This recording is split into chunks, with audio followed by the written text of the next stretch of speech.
नमस्कार। इटावा में कुछ धर्म के ठेकेदार घूम रहे हैं जिन्होंने एक यादव कथावाचक के साथ सिर्फ इस बात पर मारपीट की क्योंकि उन्हें उसकी जाति का अंदाजा नहीं था। उन्होंने उसे यानी उस कथावाचक को अपने घर कथा कहने बुलाया और जब जाति पता चली तो ना सिर्फ उसके साथ मारपीट की बल्कि उसकी चोटी काटी, उसका आधा सिर मुंडवाया और एक महिला के पैर में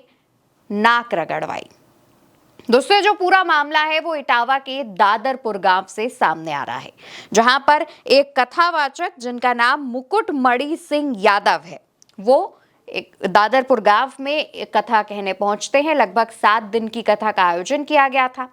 कथा का पहला दिन था और उसके बाद शाम को भोजन करते समय जिन्होंने कथा का आयोजन करवाया था, उन्होंने कथावाचक से उनकी जाति पूछी तो कथावाचक ने यादव बताया कि मैं यादव हूं। इसके बाद जिन्होंने जाति पूछी थी उनका कहना यह था कि तुम दलित हो और दलित होने के बावजूद तुम एक ब्राह्मण के गांव में आकर के, ब्राह्मणों की आबादी वाले गांव में आकर के तुम कथा कैसे कह सकते हो।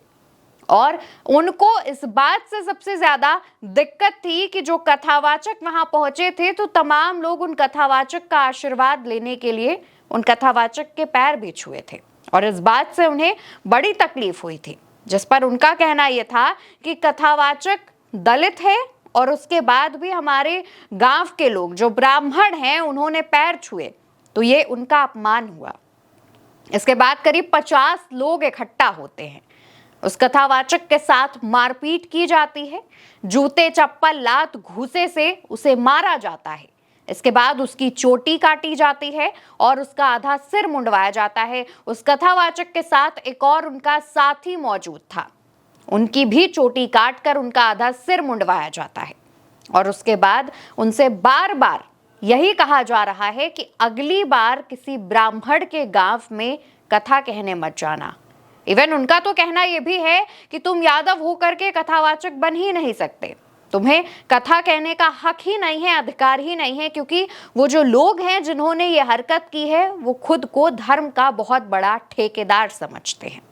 दोस्तों, उन लोगों ने उस कथावाचक के साथ ये सब तमाम चीजें की, एक महिला के पैर में नाक तक रगड़वाई और कई मीडिया रिपोर्ट्स में दावा किया गया है कि इसके अलावा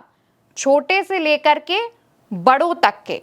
पैर भी कथावाचक से छुआए गए हैं। हालांकि दोस्तों, ये पूरा मामला जब सामने आया तो जब तमाम मीडिया चैनल्स वाले कथावाचक का पक्ष जानने के लिए पहुंचे तो कथावाचक की तरफ से ये भी कहा गया है कि उनकी एक सोने की चेन और 25,000 रुपए भी उन लोगों ने, उन ब्राह्मणों ने जो खुद को धर्म का ठेकेदार बताते हैं, दादरपुर गांव के हैं, उन्होंने ले लिया है। हालांकि ये मामला जब तूल पकड़ा उसके बाद समाजवादी पार्टी के जो सांसद हैं वो भी उन कथावाचक जिनका नाम मुकुटमणि सिंह यादव है उनसे मिलने पहुंचे और समाजवादी पार्टी के सांसद ने उन्हें आश्वासन दिलाया कि आपके इस मामले पर एक्शन लिया जाएगा। समाजवादी पार्टी के सांसदों की तरफ से यह कहा गया है कि अगर आपको इस मामले में न्याय नहीं मिला तो यह मामला संसद तक जाएगा। मुकुटमणि सिंह यादव जो कथावाचक हैं वो समाजवादी पार्टी के इस आश्वासन पर संतुष्ट नजर आ रहे हैं। लेकिन दोस्तों, सवाल ये उठता है कि क्या आज जब आप 21वीं सदी में हैं, उस दौरान जब आपको शिक्षा, स्वास्थ्य जैसे मुद्दों पर ध्यान देने की जरूरत है, उन पर बात करने की जरूरत है, अपनी आने वाली पीढ़ी की भविष्य संवारने की जरूरत है, वहां पर आप जाति और धर्म के नाम पर इस तरीके से कांड कर रहे हैं, इस तरीके से लड़ाई झगड़ा कर रहे हैं। हालांकि दोस्तों, जिन लोगों ने उन कथावाचक के साथ मारपीट की है वो ब्राह्मण समाज से है